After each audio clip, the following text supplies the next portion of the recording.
Hello, welcome back to EB.com. Before we get started, of course, don't forget to give us a like and a subscribe if you enjoy the content. So it's official, this 2026 P7 Plus I have here is arriving in Europe with delivery set to begin in April. Although you won't get this version here, this is the extended range version. For Europe, right now you're just going to have to enjoy the pure electric version, which is still a very good car. Last time on the show, I tried the incredible, the sporty, the next P7, and many people were commenting, asking, which of these is actually better? Is it the next P7 or the P7 Plus that I have here? Well, the good news is today I'm going to put these two head to head to find out. The P7 Plus stats I will be using today will be from the version just launched in Europe. That's the BEV version. For the next P7, I am using China market stats. I don't think they'll be too much different from the global version. That is to say, of course, if it does go global. So while these cars are both P7s, one being a P7 Plus and one just being a standard P7, they don't really have a lot in common. I think this is just down to the naming structure of the brand. P being a sedan, 7 being the size, and as you'll see in the video, they're both a similar size. I feel like the next P7 could have been given more of like a GT label, like the P7 GT, as it is very much a GT, very much a sporty cruiser. And as you'll see throughout the video, these two are very different cars that go in different directions. The question is, which direction do you want to go? And make sure you leave your comments below. So let's start with the size and the look of both of these. So quite similar in size, both are very close to reaching the edges of a standard parking space. The main difference is P7 Plus is about 8 to 9 centimeters higher than the next P7. So we have this raised roofline, which of course gives a lot of practicality, a lot of comfort benefits, which we'll talk about a little bit later. The next P7 has a very slightly better drag coefficient, but both of them have very slippery shapes and are fairly efficient as a result. A lot of people weren't happy about the back of this car, but to be honest, it's kind of grown on me. I understand the practical benefits of something like this. We can see that the two are related, but the next P7 is just the next kind of like iteration, you know. It looks good today, it will look good in a few years' time, and it's definitely a head turner. I don't really feel like I need to ask it, but which of these designs do you prefer? Make sure you let us know in the comments below. I can pretty much guess what you guys are going to say though. So talking about the interior, and once again, both of these vehicles go in different directions. Both, however, have the same size infotainment screen, so that's 15.6 inches. The same driver's cluster, 8.8 inches, and the same screen in the second row, that's 8 inches. So in terms of screens, they are the same, but apart from that, these two are very different. So the P7 Plus is more kind of like in line with XPENG's typical design language, which is a little bit boring. It's not really offensive, but I feel like if you just removed their logo, it'd be hard to identify this as an XPENG. So that to me says it's a little bit generic. But it's definitely geared towards comfort, towards practicality. The front seats can recline flat. We've got wider seats in both the front and the rear, and we have good rear headroom and legroom as well. So while the seats in the P7 Plus are very wide, in the next P7 they give you a hug if you want them to. So they have obviously adjustable side bolsters, and they are more geared towards creating a great driving experience, which is the same about everything in the next P7 actually. So it has the same size screen, but there you can adjust it so you can have it as more of a kind of like driver-oriented experience. There are a couple of additional techie features. So we have the kind of like the quick action buttons in the next P7, which we don't have in here. I'm not really sure it's something you're going to miss. Same heads-up display. So put quite simply, I suppose you could say P7 Plus, comfort for all. Whereas the next P7 is more like for the driver. So the seats are kind of like, I wouldn't say racing seats, but they're definitely towards more of a racing style. But it does compromise in terms of some comfort. So the back seats are not very spacious, no legroom, but still all the same amount of tech.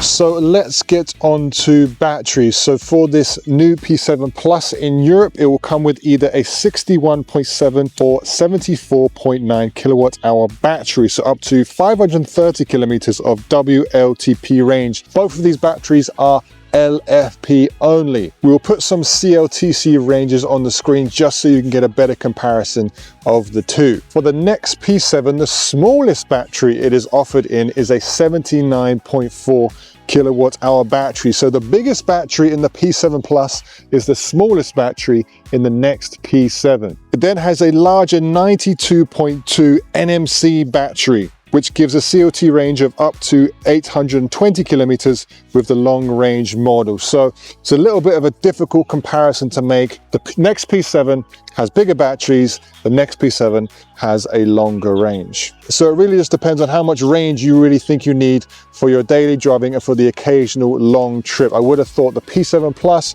probably has enough to do that. Both have very good battery architecture, both have very fast charging. The P7 Plus will have up to 446 kilowatts of DC fast charging. The next P7, 486 kilowatts. So slightly faster max charging speeds. I don't really think it's going to matter that much.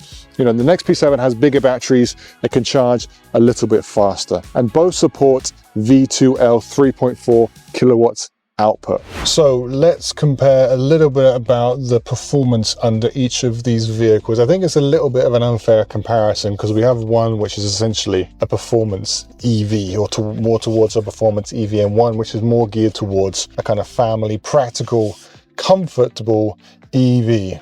So the P7 Plus standard range in Europe will get a single electric motor, rear-wheel drive of course, 180 kilowatts of power. So that's 7 to 9 seconds, 0 to 100 kilometers an hour. The long range version, that's the version with a slightly bigger battery, will give these statistics a little boost. The all-wheel drive, the performance version, comes with 275 kilowatts of power, 670 Newton meters of torque, which will give you a more respectable 0 to 100 time of just 5.1 seconds, which is kind of like getting into that fast territory, but not particularly fast. So the best performance in the P7 Plus is actually the worst performance in the next P7. So those figures for the highest performing P7 Plus are actually the figures for the basic entry level of the next P7.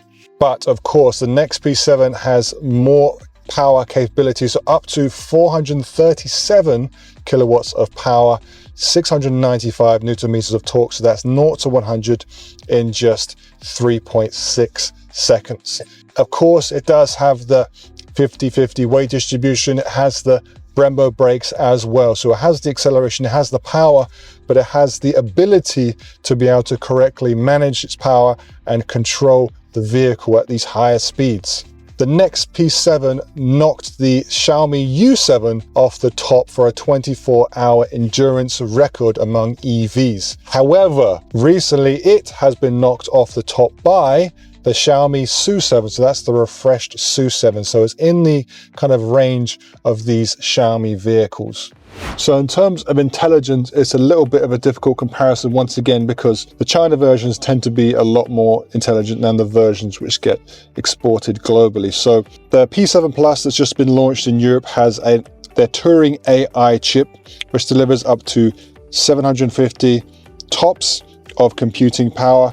So in terms of European vehicles, a pretty smart car. However, the next P7, which is in China, has 3 of their self-developed Turing chips and 1 Qualcomm Snapdragon chip. So that's a total computing power of over 2200 TOPS. Is that amount of power necessary today? No, but you can see this kind of disparity between the level of computing power in Chinese versions versus what the European versions have. I think there are still a lot of roadblocks, figuratively and literally, in Europe which need to be overcome. XPENG plans to kind of roll out their VLA2 in Europe in the near future. So hopefully we're going to see some more autonomous abilities in Europe. Also, if this next P7 does get exported, I can imagine it won't have this level of computing power. It probably have the same, maybe 1 or perhaps 2 of their in-house chips. So apparently the new 2026 P7 Plus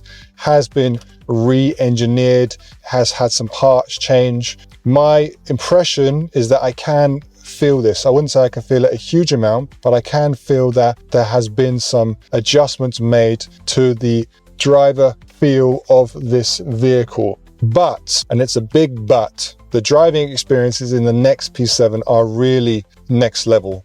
It's a really fun, enjoyable car to drive, which is not something I can say about every EV. And I'd say it's probably one of my top EV experiences from a Chinese brand. So in terms of suspension, both of them offer the same front double wishbone and 5-link rear suspension setup. The only difference is the next P7 has the addition of the dual chamber air suspension. So if you want comfort, if you want to feel nothing, possible. If you want to feel the road more, also possible too. And this is quite typical of the experiences of the next P7. You know, the driver's steering wheel, the seat, a lot of these things you can adjust so that they fit your exact requirements for what a kind of sporty electric vehicle should be. And actually, I think the next P7 is a car which is more suited to the driving styles, the driving experiences, the driving expectations of European consumers. And like I mentioned in my previous video, just about everyone in Europe wants to see a next P7 coming there in the near future. Let's hope you can get one, hey?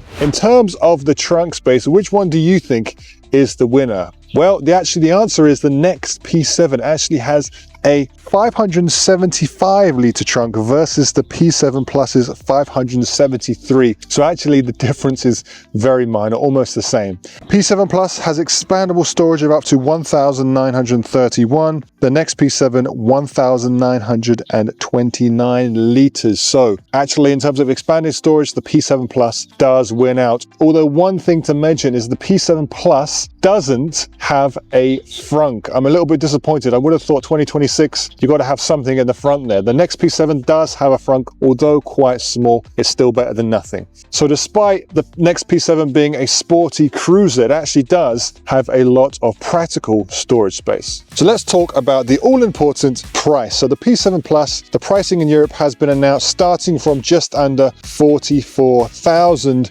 euros, but it may differ depending on what market you are in. So the next P7 is a little bit difficult because global pricing hasn't been announced, global launching hasn't been announced. But if we go off this price, maybe if it goes to Europe and they bring a base spec, probably they will start from around 50,000 euros, maybe a little bit over. You have all the information now. Which one would you go for if these two were both available on your market today? Would you follow your heart and go with the sporty, performance, thrilling, energetic next P7? Or would you follow your head and go with the spacious, practical and comfort P7 Plus? Make sure you let us know in the comments below. Be sure to give us a like and a subscribe. I'll see you next time.